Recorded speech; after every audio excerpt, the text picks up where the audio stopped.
Black holes are really interesting.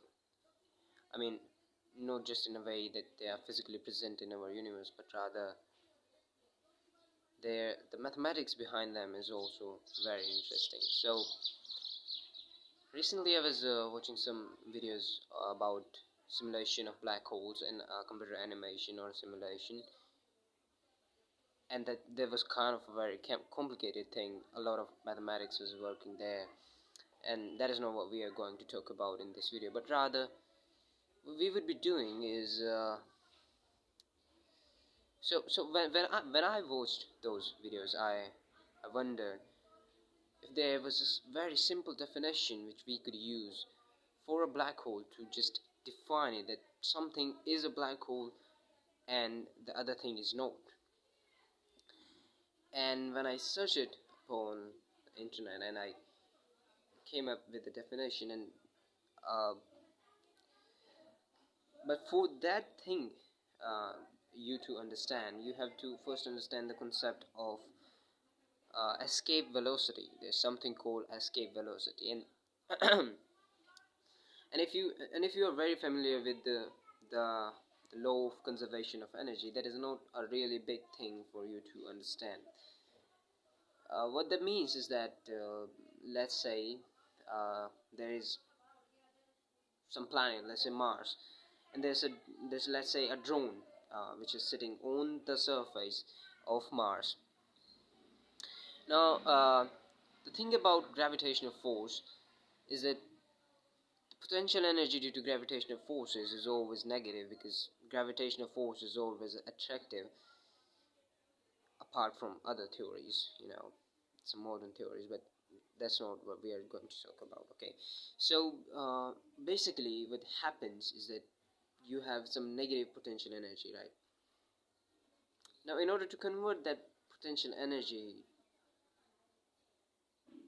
zero, right? So you have negative potential energy, and you just don't want to be bound to that gravitational field. So the drone must have some minimum velocity through which it has to be, projected upwards in any direction, and it will just simply get out of the gravitational field of Mars. That is what escape velocity means. And what I mean by that, let me just put it into mathematics. So we have initial potential energy plus initial kinetic energy is equals to final potential energy plus final kinetic energy. That is what we mean by uh, you know law of conservation of energy, right? So let's say that our drone has some mass m. Okay, so the drone has some mass m, and Mars has some mass, let's say, capital M.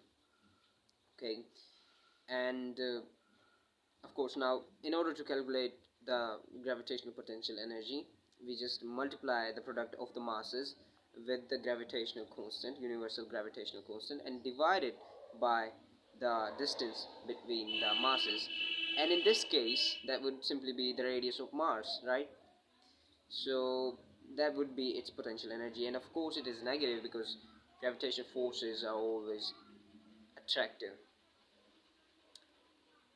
Now the thing is, you have to give it some minimum velocity, which we can say is the escape velocity, right? So the initial kinetic energy that you are going to give to that object, which is drone in this case, is half of mass of drone multiplied by the escape velocity square, right?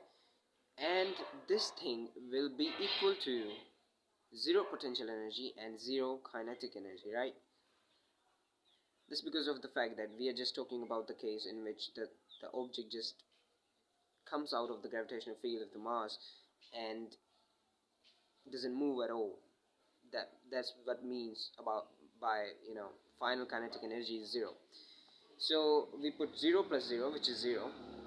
So this is the expression that you might be getting from that, and when you solve it, you are going to get this thing. So this mass of the object cancels out, which tells us that escape velocity is independent of the mass of the object you are throwing, and this simply gives you an expression for the escape velocity. This is the expression. Let me just make a box. This is the expression for escape velocity.